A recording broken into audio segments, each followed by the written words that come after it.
well-being, relationships, life. Improve Personal Development Radio. My name is Lesley. I am a health and mindset coach. My first ever coaching client was around April 2020. What led me to start coaching was prior to that, around sort of July 18, I started to feel quite unwell and I was suffering with chronic fatigue. I had 2 small children and at the time I was a HR manager. I managed a team and we looked after the HR shared services. So it was a very stressful job and my stress levels were very, very high. And then I lost my dad because he had a stroke. So the trauma of that, and after that, I started to feel quite unwell. So I was having different tests at the doctors and they were like, no, everything's coming out fine. Then in the February 19, I went to have my hair dyed like I always did. Now, a couple of times prior to this time, I'd had a couple of very slight reactions in the night to the hair dye, but I would just take an antihistamine and I was fine.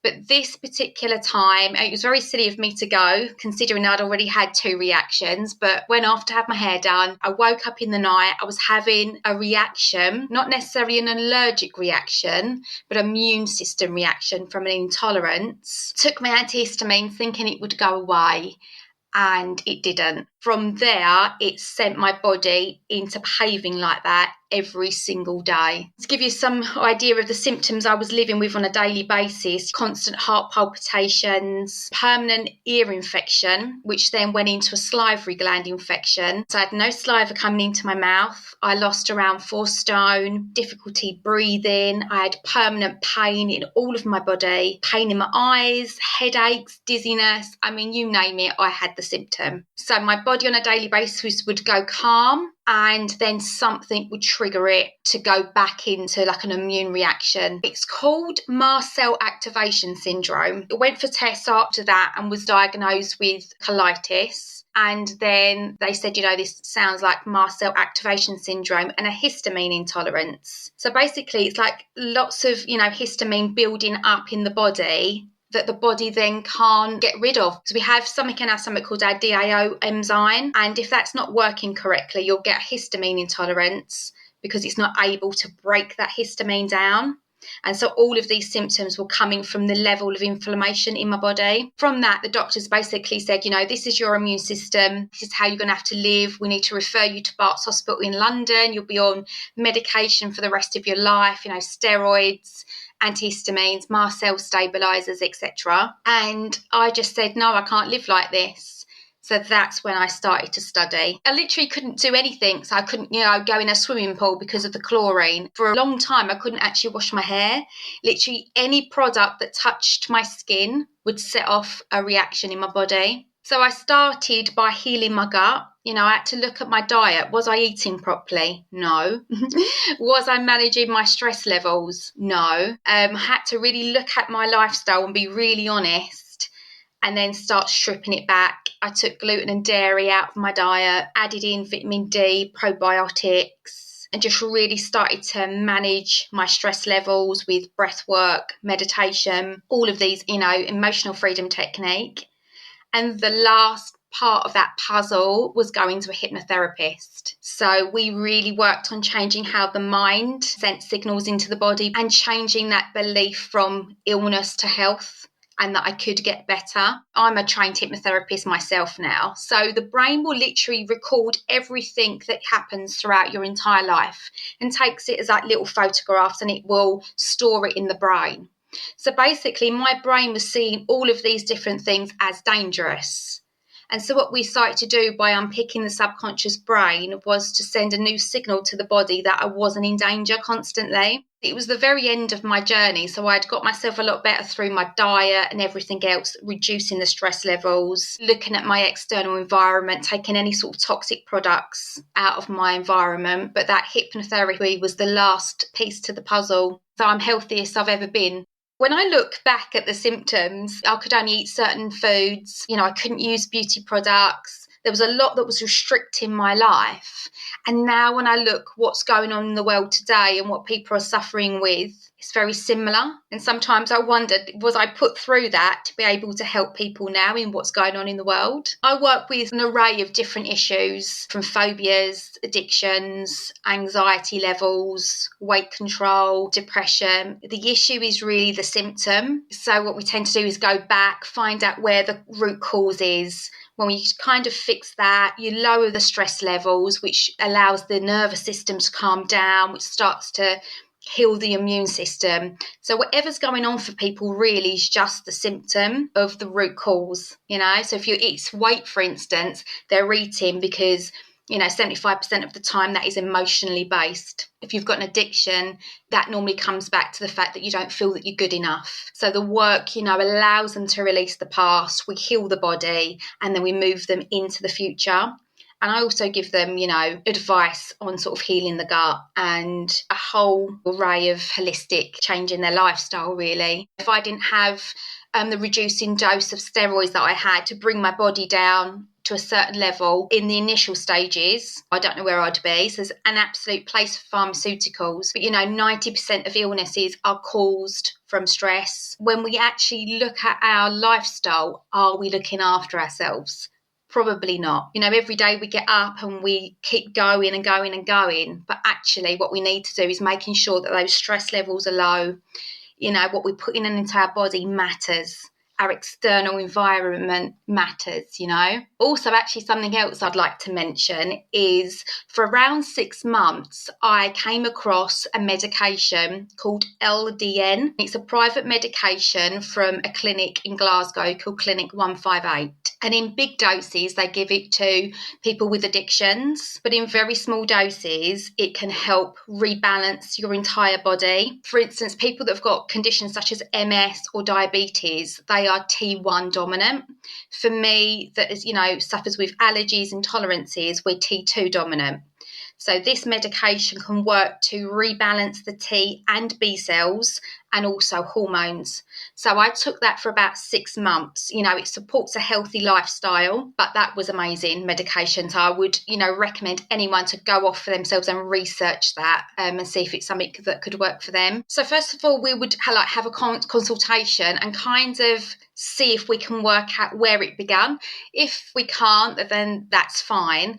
And I'll use different techniques. Typically for phobias, I use a technique called the rewind technique. And it's about getting them to see, the brain to see the phobia or the fear differently. So it's a bit like your brain's a bit like a filing cabinet.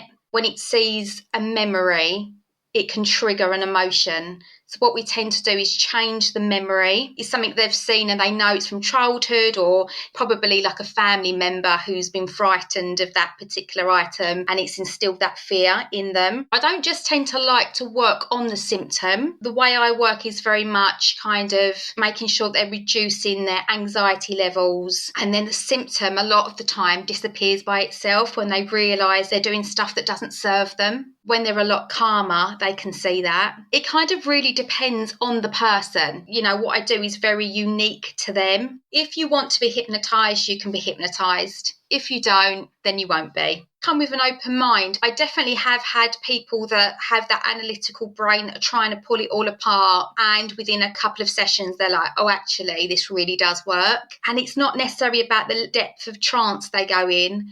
I've had people that go into a very light trance but have had massive transformations. Or I have people that go into a really deep trance and they feel like they've fallen asleep, but they haven't. And again, they've had, massive transformations too. So it's really just about when the body is calm, that's when it can heal. We've obviously got the 4 states of the brain. So you've got beta when we're awake, alpha when you're kind of daydreaming, theta's normally when you're in hypnosis, and delta's when you're asleep.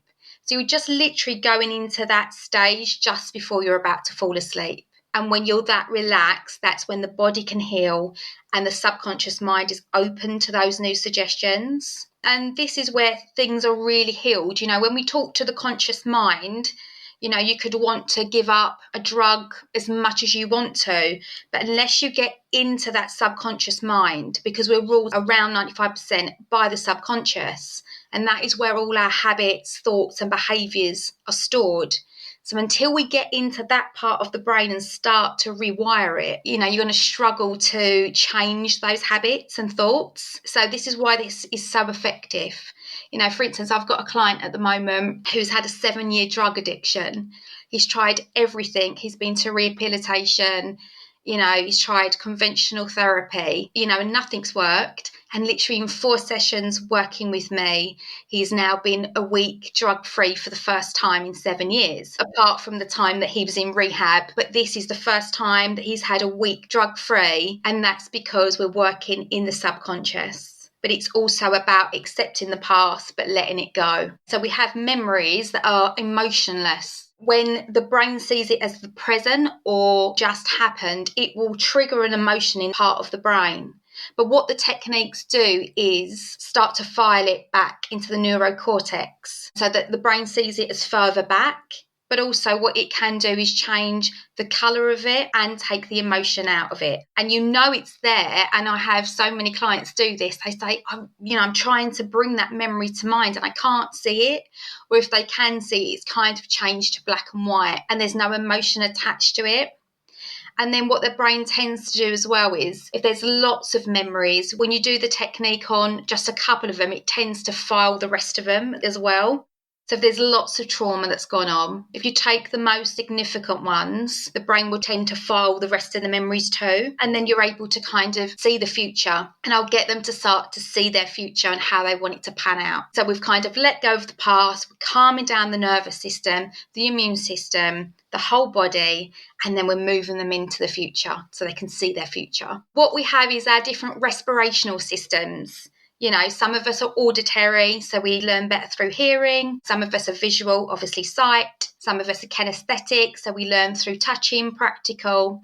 And so the therapy works in a similar way. So somehow the brain is understanding what I'm saying through if they can't see it, processing it through your hearing. Or people get lots of different sensations in the body as well, so maybe they're feeling it through their kinesthetic way. Also, what I do find is with my clients, especially those that have had addictions, tend to have lost a lot of their memory. But when they start to do the work with me, they start to remember good things from their past. And so that comes back to mind a lot. I've noticed that quite a lot in people. Maybe they've blocked it out, but they start to remember nice things from the past, from their childhood and growing up and stuff. And they are able to see things better too. And also, if somebody's a very anxious person, they tend to not be able to see things very well. But after a few sessions, they tend to be able to see images a lot better. But, everybody's different and there's no right or wrong to this. You don't have to go into a certain trance. You don't have to be feeling a certain thing. You don't have to see anything. There's absolutely no right or wrong. It just seems to work, You've obviously got to continue maintaining that. You're looking after the brain. It's a bit like you've gone to the gym, you've got your 6-pack, and then if you're going to come out and you're going to start eating a load of crap and not go back to the gym, you're going to lose your 6-pack.